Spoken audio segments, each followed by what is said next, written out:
talk about this a little bit. I was asking you guys about how Miguel Hidalgo y Costilla serves as a symbol for the independence of Mexico. All right, so who could share with us a bit about your findings today?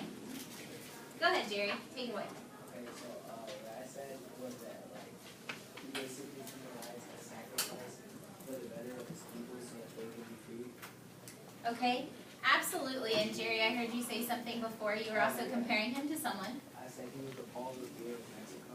Yeah, very similar to our studies of the American Revolution, just how Paul Revere was relentless in his pursuits to make sure that the American people were notified when the British were coming. Also, Miguel Hidalgo y Costilla was serving as a symbol of sacrifice, and he pursued, despite his own safety, to be able to notify the people of Mexico, and he ended up giving his life. Does anybody have any other comments to add about how he is a symbol for the revolution and for freedom? James, sure. Oh, really, he's really important. He started the revolution and to begin with. Okay, so he was a really pivotal leader during the time of the revolution. Absolutely.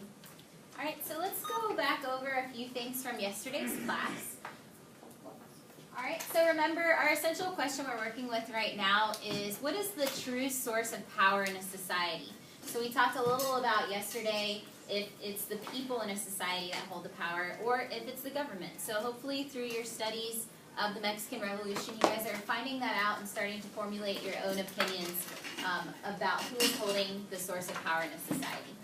All right, so we also started thinking about the concept of nationalism yesterday. Does anybody remember what nationalism means in your own words? Kamari?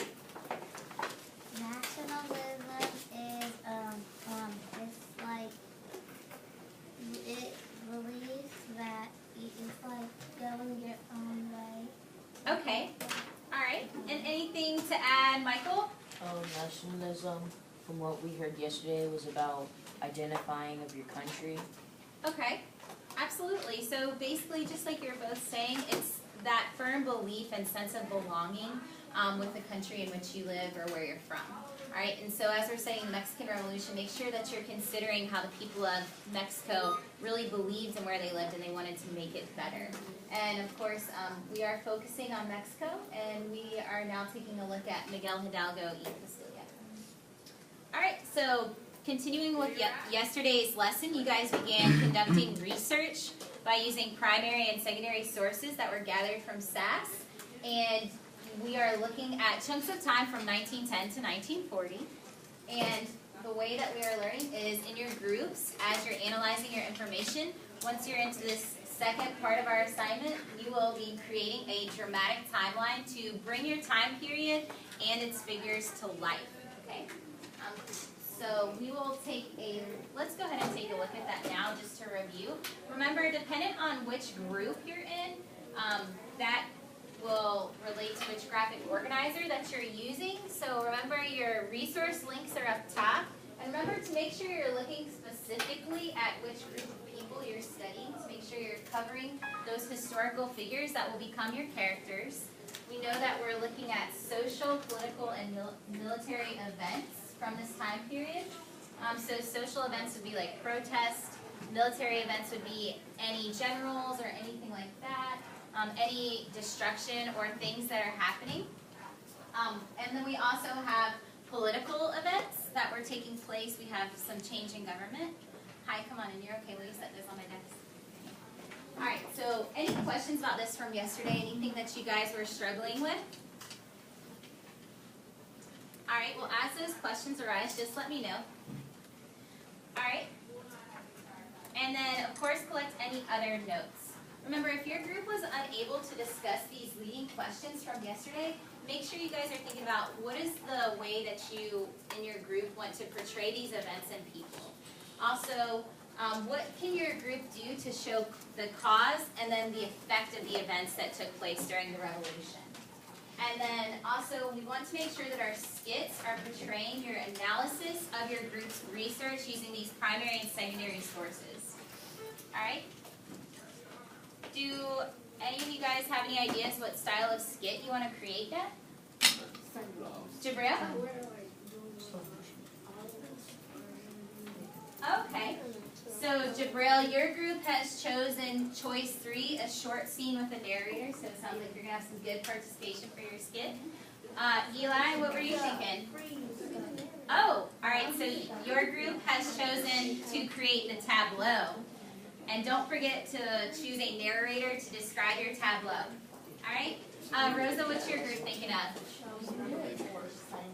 All right, number 4, signboards, which will be excellent to make sure that you're taking care of portraying every event, really thinking about cause and effect, and giving our class a good analysis of the events that took place. Caleb, has your group decided yet? All right, sounds like we haven't had anyone choose monologue yet, so you might want to be considering monologue.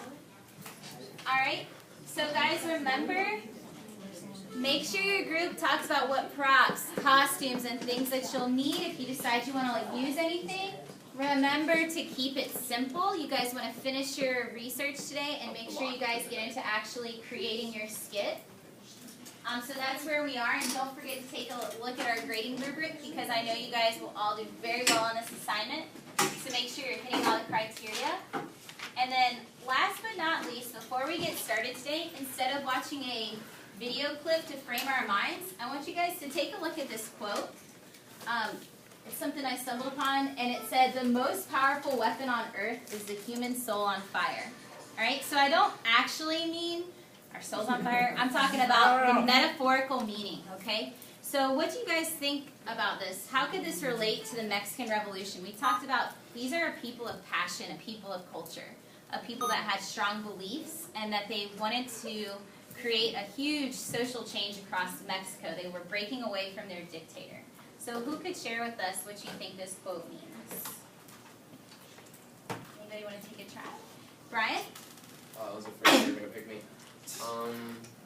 I think it means that, like, if somebody's so into something that they don't stop, it's the point where pretty much they get what they want, or they, depending on what it is, die trying. Absolutely, and I think what you said is really key, the fact that you're so passionate about what you believe, you'll do it even if that means losing your life. And we could see that from our warm-up today, that he was so passionate and cared so deeply about the people of Mexico that he ended up dying for that belief. All right, and then Michael, something to add, and then we'll get started. Well, when I saw this, I was like, well, a human has emotions, and a human soul on fire is just like a body which is like filled with evil. So it's kind of like a powerful weapon with somebody in power who doesn't have a soul. Is just not human. You can just do a lot of damage. So maybe you're relating to the dictator that was in Mexico, Diaz, originally. That's what really sparked this revolution, was his cruel treatment of people. So that's what caused the peasants to just realize that something had to change, because they felt like their entire, their home was being destroyed and that the people were being ripped apart. All right. So actually, we're going to go ahead and move into our class activities today. As you guys have questions arise, let me know, but let's go ahead and finish up your research and start crafting your skits.